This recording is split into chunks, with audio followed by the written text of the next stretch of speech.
C'est un hôpital qui fait figure de modèle. À Valenciennes, dans le Nord, une organisation unique en France.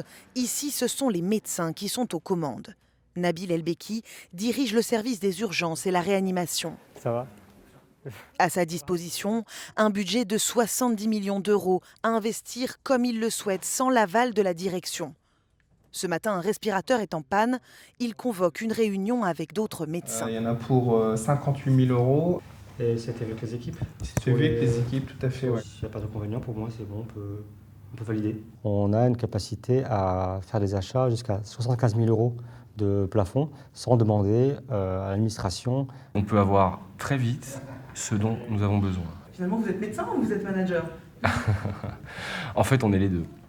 Une gestion moins bureaucratique et au plus près des besoins. Même les recrutements des médecins et des infirmiers sont gérés par les soignants eux-mêmes, sans aucune intervention des ressources humaines. C'est une autre responsabilité, mais c'est une responsabilité auquel on tient, puisque ça nous garantit une qualité et une sécurité de prise en charge de nos patients. Ça nous permet d'avoir parfois aussi des meilleures ambiances au sein des équipes. 10 ans que la gestion de l'hôpital est presque entièrement confiée aux soignants.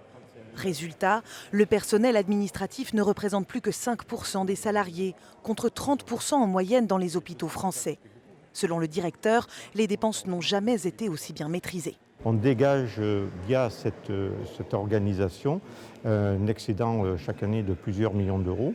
Et cet excédent-là, on le réinjecte en fait dans nos plateaux techniques, dans nos équipements. Est-ce alors un modèle pour l'hôpital public de demain ? Les médecins de Valenciennes espèrent en tout cas inspirer d'autres établissements.